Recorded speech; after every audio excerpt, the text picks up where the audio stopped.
Dear students, मैं Sameer Kumar Sudhanshu competitive English bankers choice classes Madhepura में पढ़ाता हूँ। कॉम्पिटिटिव इंग्लिश में बेसिक इंग्लिश ग्रामर का क्या इंपॉर्टेंस है, इससे आप अवगत हैं। आज का हमारा टॉपिक है जेरंड वर्सेस प्रेजेंट पार्टिसिपल।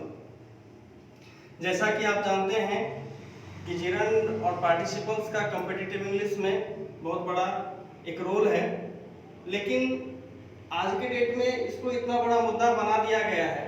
अक्सर लोग टीचर लोग इसको हवा कर दिए हैं, इसको बाद में पढ़ाना है, ये थोड़ा कठिन है। मैं आपको बताना चाहता हूँ कि ये कोई कठिन नहीं है। इसमें अगर आप थोड़ा सा ध्यान देंगे तो बड़ी आसानी से आप इस मुद्दे को समझ सकते हैं, और इसके लिए आपको बहुत ज़्यादा प्रयास करने की ज़रूरत नहीं। जैसा कि इसमें अधिकांश छात्रों को कंफ्यूजन इसलिए रहता है क्योंकि ये फॉर्म्स में दिखने में एक जैसे होते हैं। जिरंड में भी आपका ये V1 प्लस आईएनजी है और प्रेजेंट पार्टिसिपल में भी ये V1 प्लस आईएनजी है, तो दिखता ये एक जैसा है। इसीलिए अधिकांश छात्र इसको समझने में, यूज करने में कंफ्यूज कर जाते हैं। तो आज का जो हमारा ये टॉपिक है जिरंड वर्सेस प्रेजेंट पार्टिसिपल्स, इसमें हम लोग दो इम्पोर्टेंट मैटर्स पे बात करने जा रहे हैं। पहला है कि दोनों में डिफरेंसेस क्या है। अक्सर लड़कों का ऐसा कंप्लेंट रहता है कि सर हम जिरंड और प्रेजेंट पार्टिसिपल में अंतर स्पष्ट नहीं कर पा रहे। तो आज हम लोग इस चर्चा में समझेंगे कि दोनों में हम डिफरेंस कैसे कर सकते हैं, कैसे पहचाने कि किसी वाक्य में V1 प्लस आईएनजी जिरंड है या प्रेजेंट पार्टिसिपल है। तो आइए इसमें हम लोग बात करते हैं और इसको बेहतर से बेहतर ढंग से समझने का प्रयास करते हैं। जैसा कि मैंने शुरू में ही कहा कि दोनों फॉर्म्स में एक जैसे होते हैं, दोनों एक जैसे दिखते हैं क्योंकि V1 प्लस आईएनजी दोनों में आ रहा है। जैसा कि प्यारे बच्चों, जब आप इस चीज को देखे हैं कि वर्ब का जो फॉर्म होता है, क्या अरे आप कंटिन्यू रहिए ना। वर्ब का जो फॉर्म होता है, अगर आप इसके बारे में जानना चाहते हैं तो आप जानते हैं कि V1, V2, V3, V4 और V5, किसी भी वर्ब का ये 5 फॉर्म होता है। सपोज करिए कि मैं कोई वर्ब एक रन ले रहा हूँ, रन का दूसरा फॉर्म रैन होगा, फिर V3 फॉर्म रन होगा, फिर आपका रनिंग होगा और फिर आपका 5वां फॉर्म रन्स होगा। ये फॉर्म्स आपके सारे वर्ब्स में आते हैं। जहां तक बात है जिस V4 की मैं बात कर रहा था, अगर आप चेक करेंगे उसको, तो ये आपका V4 फॉर्म है। किसी भी वर्ब का चौथा फॉर्म जो है वो V1 प्लस आईएनजी होता है। तो हम लोग का जो मैटर है कि जिरंड और प्रेजेंट पार्टिसिपल, इसमें सबसे बड़ा कंफ्यूजन क्रिएट होता है इसके फॉर्म को लेकर। तो मैं आपको बहुत ही सहज लैंग्वेज में बताना चाहता हूँ कि इसको आप फॉर्म से ना सोचें, इसको आप फंक्शन पे जा करके सोचें। एक बार उस एंगल से आप सोचेंगे तो आपको इसका आसान से आसान हल मिल सकता है। जैसा कि आप जानते हैं कि V1 प्लस आईएनजी जब नाउन का कार्य करता है तब वह जिरंड होता है, और V1 प्लस आईएनजी जब वर्ब या एडजेक्टिव का कार्य करता है तो वह प्रेजेंट पार्टिसिपल होता है। इतना आपको पता है। तो इससे हम एक समाधान पे पहुंच सकते हैं, निष्कर्ष पे पहुंच सकते हैं कि V1 प्लस आईएनजी मेरा वर्ब का भी रोल प्ले करता है, V1 प्लस आईएनजी मेरा एडजेक्टिव का भी रोल प्ले करता है, और V1 प्लस आईएनजी मेरा नाउन का भी रोल करता है। अब है कि भाई वर्ब के रूप में हम V1 प्लस आईएनजी को कहां देखते हैं? तो वर्ब के रूप में V1 प्लस आईएनजी का इस्तेमाल आप अक्सर कंटीन्यूअस टेंस बनाने में करते हैं। Continuous tense, present continuous, past continuous और फ्यूचर कंटीन्यूअस। सपोज करिए कि आप कहते हैं कि I am reading a book, you are reading a book, you will be reading a book. तो इन तीनों टेंसेस में आपने क्या देखा कि रीडिंग जो है वो कॉमन है, सिर्फ हमने इसमें ऑक्सिलरी वर्ब को चेंज किया है, और ऑक्सिलरी वर्ब ही हमारा ये डिफाइन कर रहा है कि कौन सा टेंस में जा रहा है, कौन प्रेजेंट हो रहा है, कौन फ्यूचर हो रहा है, कौन पास्ट हो रहा है। लेकिन इन तीनों में एक कॉमन चीज आ रहा है कि जब भी V1 प्लस आईएनजी आया है वो ऑक्सिलरी वर्ब के ठीक बाद आ रहा है। तो जब भी ऑक्सिलरी वर्ब के ठीक बाद V1 प्लस आईएनजी रहता है तो वो हमारा जो है वर्ब का फॉर्म होता है और वो हमारा को इंडिकेट करता है। जैसे कि आप इस सेंटेंस में देख सकते हैं कि he was reading a book, इसमें हमारा ही जो है ये सब्जेक्ट है,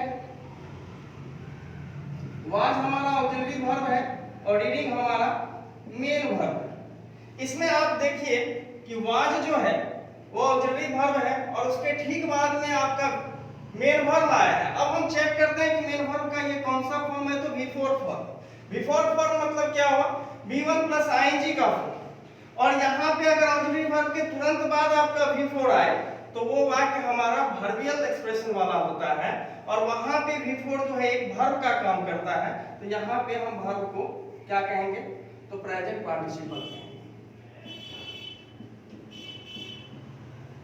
अब एक सवाल उठता है कि हम इसको प्रेजेंट पार्टिसिपल ही क्यों कहेंगे, इसको हम जेरंड क्यों नहीं कह सकते हैं, क्योंकि ये तो जेरंड भी होना चाहिए था। तो जैसा कि आप जानते हैं कि नाउन जो है, नाउन का फंक्शन क्या है, या तो वो किसी सेंटेंस का सब्जेक्ट होगा, या वो किसी सेंटेंस का ऑब्जेक्ट होगा, या वो किसी प्रीपोजिशन का ऑब्जेक्ट होगा। लेकिन कभी भी वो आप ऐसा तो नहीं जानते हैं कि वो ऑक्सिलरी वर्ब के बाद आकर के किसी काम के होने का बोध कराता है, तो वो हमारा जेरंड नहीं हो सकता, वो हमारा नाउन नहीं हो सकता है। यहाँ पे काम के करने का बोध हो रहा है, इसीलिए मेरा प्रेजेंट पार्टिसिपल है। अब हम लोग इस चीज को ऐसे भी समझ सकते हैं, जैसे कि हम दूसरे वाक्य में देखते हैं कि सी स्टार्टेड लाफिंग एट मोना। अगर इसको हम देखें तो सी इसमें मेरा सब्जेक्ट है, स्टार्टेड मेरा जो है वो V2 है, वर्ब आया हुआ है, एट मेरा प्रीपोजिशन है वो भी हमारा आया हुआ है, और मोना जो है ये इस प्रीपोजिशन का ऑब्जेक्ट है और ऑब्जेक्ट के रूप में आपका एक नाउन आया है, ऑब्जेक्ट के रूप में आपका एक नाउन आया है।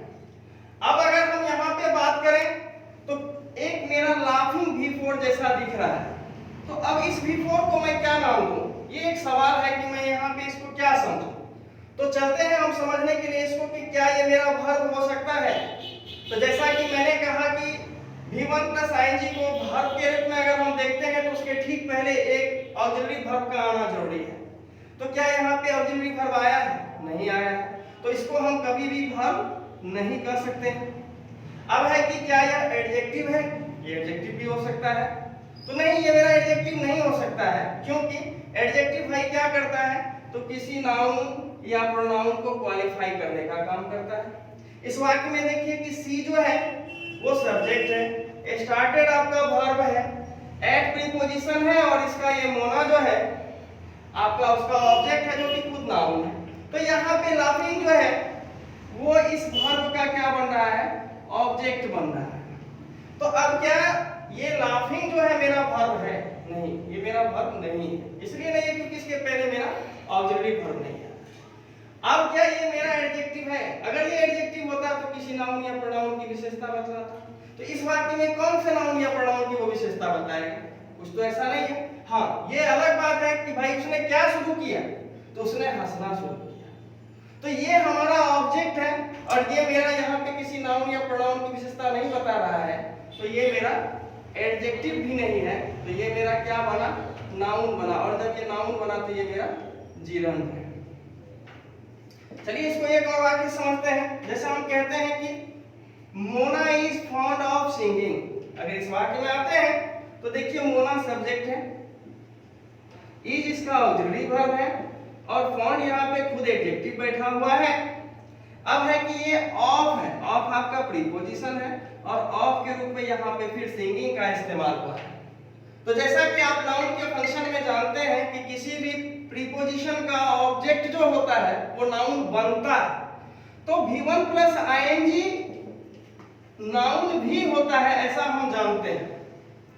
तो यहाँ पे किसी प्रीपोजिशन का ऑब्जेक्ट नाउन बन सकता है और V1 प्लस ing मेरा नाउन होता है, तो इसीलिए हम यहाँ पे इसको जेरंड कहेंगे।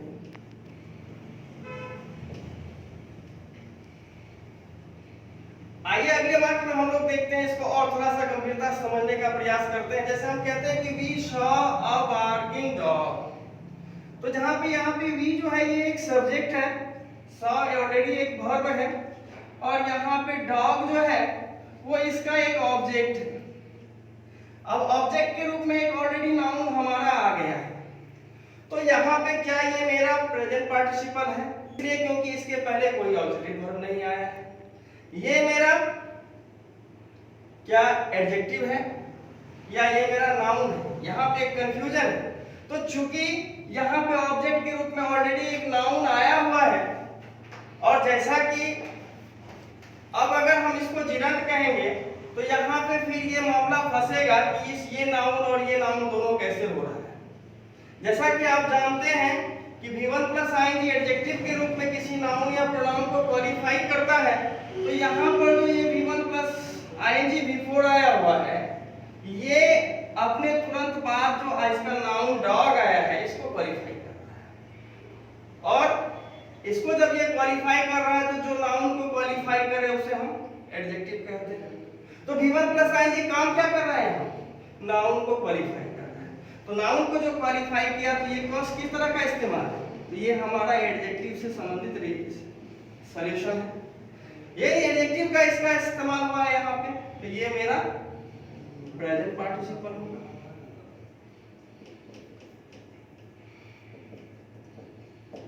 आइए हम इसको एक बार और एक नए एंगल से देखना चाहते हैं। जैसे कि हमारा एक अगला सेंटेंस है कि walking is good for health. इस वाक्य में हम इसको समझते हैं कि भाई यहाँ पे वॉकिंग फिर V4 के रूप में हमको दिख रहा है। तो दिख रहा है तो अब यहाँ पे एक मामला उठता है कि क्या ये V4 मेरा वर्ब है? जैसा कि आप जानते हैं कि कोई भी मेन वर्ब तब हो सकता है जब वो ऑक्सिलरी वर्ब के ठीक बाद आता है। ऐसा आप जानते हैं क्या? कभी कोई ऑक्सिलरी वर्ब के पहले मेन वर्ब आता है? ऐसा हो ही नहीं सकता है। तो ये मेरा वर्ब तो होगा नहीं। अब है कि एडजेक्टिव, तो ये किस नाउन की विशेषता बता रहा है? भाई किसी की नहीं बता रहा है, क्योंकि यहाँ पे आप देख लो कि गुड एडजेक्टिव है, फॉर आपका प्रीपोजिशन है, और हेल्थ आपका जो वो नाउन है, इस प्रीपोजिशन का वो ऑब्जेक्ट है। बस क्या गया इसमें? वॉकिंग। वॉकिंग यहाँ पे क्या हो रहा है कि ये किसी वर्ब का सब्जेक्ट बना हुआ है। यानी कहने का मतलब है कि किसी वर्ब का सब्जेक्ट एक नाउन होता है। और अगर नाउन हो रहा है हमारा यहाँ पे, तो V1 प्लस आईएनजी जो फॉर्म है वो नाउन का काम अगर करे तो उसे हम क्या कहते हैं? उसे हम जिरंट कहते हैं।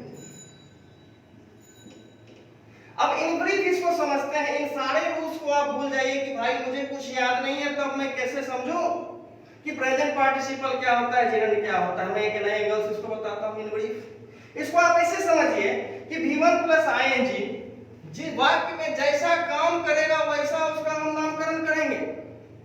अगर V1 प्लस आईएनजी वर्ब का काम करे, जैसा कि आप इस वाक्य में देख रहे हैं he was reading a book, इसमें वर्ब का काम करे वो, तो वो हमारा प्रेजेंट पार्टिसिपल। अगर V1 प्लस आईएनजी आपका एडजेक्टिव का काम करे तब भी वो मेरा प्रेजेंट पार्टिसिपल। और अगर वो नाउन की तरह इस्तेमाल हो जाए तो मेरा जिरंट। तो आज की इस कड़ी में हमने आपको बेहतर से बेहतर जिरंट और प्रेजेंट पार्टिसिपल को समझाने का प्रयास किया है। अगर आपको हमारा ये वीडियो पसंद आया हो तो इसे लाइक करें, इसे शेयर करें, ताकि अधिक से अधिक स्टूडेंट को इसके मामले इस बारे में जानकारी प्राप्त हो सके। और हमारे चैनल को जरूर सब्सक्राइब करिए ताकि आपको जो अगली वीडियो मेरी आ रही है वो जल्द से जल्द प्राप्त हो सके। Thank you.